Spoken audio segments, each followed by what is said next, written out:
हमने जो एक चैप्टर शुरू किया हुआ है रेफ्ट्री से एलिमेंट का चैप्टर, उसको हम आगे लेके आज चलते हैं। तो एलिमेंट के चैप्टर को हम आगे पढ़ाते हुए आज जो रुब्रिक हम करेंगे उसको मैं पहले स्क्रीन के ऊपर शेयर कर देता हूँ।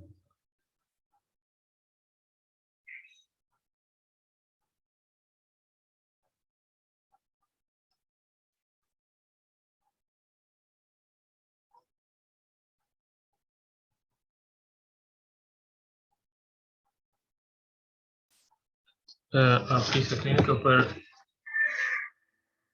रुब्रिक्स जो है वो आ चुकी होगी। रुब्रिक्स तो इसमें पहला रुब्रिक है हमारे पास एलिमेंट फ्रॉम एंजाइटी।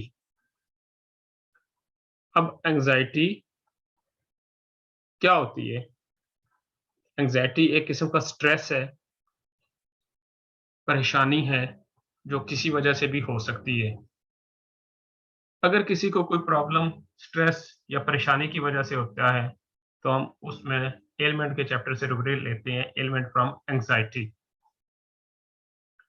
तो नेक्स्ट दूसरा rubric element from anxiety from prolonged. ये भी एंजाइटी के मुताल्लिक एक रुब्रिक है, लेकिन इसमें क्या है कि लंबे अरसे से स्ट्रेस और ज़हनी दबाव का शिकार रहने की वजह से अगर किसी को कोई प्रॉब्लम या बीमारी बनती है, तो उसकी कॉज़ वो बनती है, तो उसके लिए हम लेंगे एलिमेंट फ्रॉम एंजाइटी प्रोलॉन्ग्ड। इससे आगे नेक्स्ट जो रूब्रिक है हमारे पास एलिमेंट फ्रॉम बैड न्यूज़। अब बैड न्यूज़ क्या होती है? बुरी खबर सुन लेना।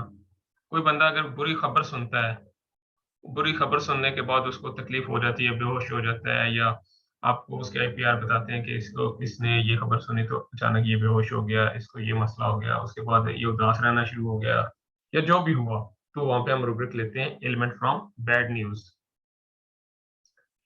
नेक्स्ट हमारे पास रूब्रिक है एलिमेंट चैप्टर से एलिमेंट फ्रॉम बिजनेस फेलियर। पहले तो हम बिजनेस को समझेंगे कि बिजनेस क्या होता है। अब जो एक मैन होता है उसका बिजनेस क्या होता है? उसका बिजनेस उसकी नौकरी, उसकी मजदूरी, वो कहीं पे काम करता है, ऑफिस में काम करता है या जो भी काम करता है वो उसका बिजनेस है। एक हाउसवाइफ का क्या बिजनेस होगा? हाउसवाइफ का बिजनेस उसके घर के काम होंगे। और एक स्टूडेंट का क्या बिजनेस होता है? उसकी लिखाई पढ़ाई जो है वो स्टूडेंट का बिजनेस होता है। अगर वो किसी वजह से फेलियर आता है उसमें, तो हम रुब्रिक लेते हैं एलिमेंट फ्रॉम बिजनेस फेलियर।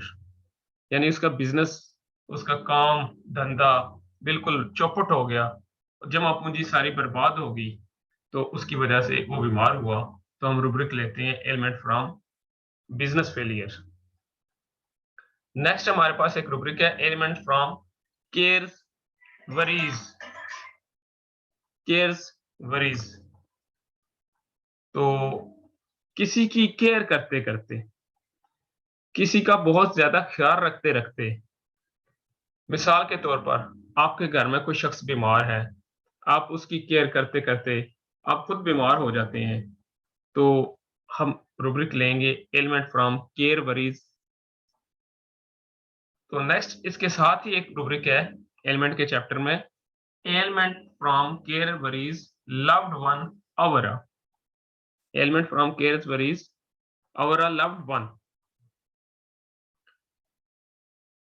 जिनको आप बहुत ज्यादा प्यार करते हैं, जिनका आप बहुत ज्यादा ख्याल रखते हैं, जिनको आप बहुत ज्यादा चाहते हैं, आप उनकी केयर करते करते आप खुद बीमार हो जाते हैं, तो वहां पे हम रूब्रिक लेंगे element from cares worries our loved one.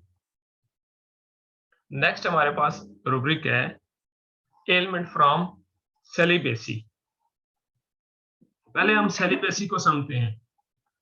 किसी की अगर शादी बहुत लेट हो जाती है, लंबे अरसे से सेक्सुअल रिलेशन नहीं रखता, उसकी वजह से बीमार होता है, या किसी का हस्बैंड, उसकी डेथ हो जाती है और उसकी जिंदगी में सेक्सुअल लाइफ खत्म हो जाती है, तो उसकी वजह से अगर वो बीमार हो जाती है लेडीज, और वो प्रॉपर वो बताती है कि मेरी ये वजह है, कॉज़ ये है, तो उस पे हम इस रूब्रिक को याद रख सकते हैं। इसमें एक चीज़ और भी याद रखें, ये ख़्वाहिशात को खुद से पाबंदी लगाने, खुद से दबाने या कुदरती तौर पर, मसलन जैसे लेट शादी करना या हस्बैंड की डेथ हो जाए, दोनों सूरतों में लिया जा सकता है। मसलन कई लोग जो हैं वो शादी करना ही नहीं चाहते और अपनी ख्वाहिशात को दबाते हैं, इसमें भी लिया जा सकता है। नेक्स्ट हमारे पास रूब्रिक है एलिमेंट फ्रॉम कॉन्ट्राडिक्शन। कॉन्ट्राडिक्शन का मतलब है कोई आपकी बात से इत्तेफाक नहीं करता, मुख्तलिफ राय रखता है, ऐसे नहीं जैसे आप कह रहे हो, उसकी वजह से आपको तकलीफ हो रही है, तो रूब्रिक हम लेंगे एलिमेंट फ्रॉम कॉन्ट्राडिक्शन। तो ये आज हमने एलिमेंट चैप्टर से चंद रूब्रिक्स आपके साथ शेयर किए। उम्मीद है आपको समझ आ गई होगी। अब आखिर में मैं आपको एक टिप बताना चाहूँगा कि जब भी आपने माइंड मेथड पे काम करना है या किसी भी मेथड पे काम करना है, आपको डेली बेसिस पे पढ़ना पड़ेगा।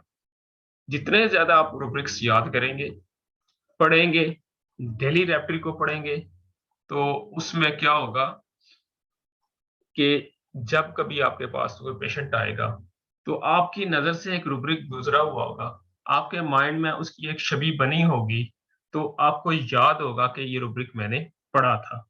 तो फिर आप उसे तलाश करेंगे तो आपको वो चीज़ मिल जाएगी। अगर आप सिरे से पढ़ेंगे ही नहीं, तो फिर आपको कभी भी ये पता नहीं चलेगा कि रेफ़री के अंदर हम कैसे ढूँढेंगे, ये कहाँ पे मिलेगा। इसलिए रेफ़री को डेली पढ़िए और जो चीज़ समझ नहीं आती, वो सीनियर से पूछिए, हमसे पूछिए, किसी से भी पूछिए।